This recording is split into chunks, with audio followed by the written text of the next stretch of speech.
Mais d'abord, on parle de la fin des travaux cet après-midi du 16e sommet de la francophonie à Madagascar. L'on retient la déclaration commune des chefs d'État appelant à une croissance responsable partagée des États francophones avec une grande implication des jeunes et des femmes. Sébastien Toto. Les 26 et 27 novembre 2016, ça fait bien 2 jours pour les chefs d'État et de gouvernement des pays membres de la francophonie à plancher sur les questions à l'ordre du jour du 16e sommet de l'organisation. À la manœuvre, le président de la République de Madagascar et son gouvernement, mais aussi le secrétaire général de l'Organisation internationale de la francophonie.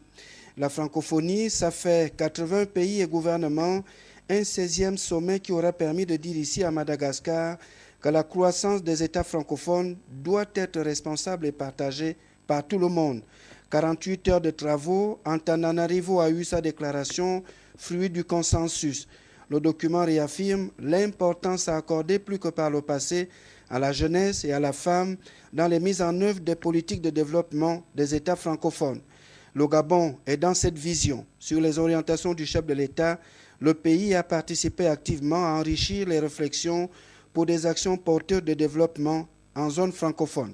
C'est une déclaration ambitieuse et porteuse d'espoir puisque la francophonie investit un domaine qui apparemment n'était pas le sien. Et à la suite donc de l'adoption à Dakar de la stratégie économique, ici il y a un contenu un peu plus précis qui est accordé à sa mise en œuvre.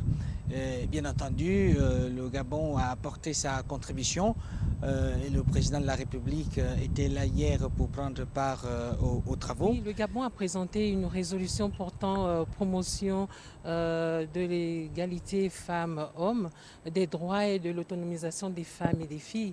Donc nous avons présenté cette résolution parce que sur le plan international, justement, nous avons voulu appuyer et relayer l'action du chef de l'État en faveur de la promotion des femmes. Donc cette résolution vient d'être adoptée et nous avons demandé que soit mise en place une stratégie à l'instar de la stratégie économique, la stratégie jeunesse. Il y aura également donc une stratégie portant promotion de l'égalité femmes-hommes, des droits et de l'autonomisation des femmes et des filles.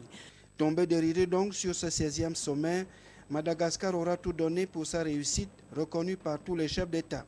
Le pays en profite avec des retombées socio-économiques de développement. Le 17e sommet, ce sera en Arménie et le 18e en Tunisie.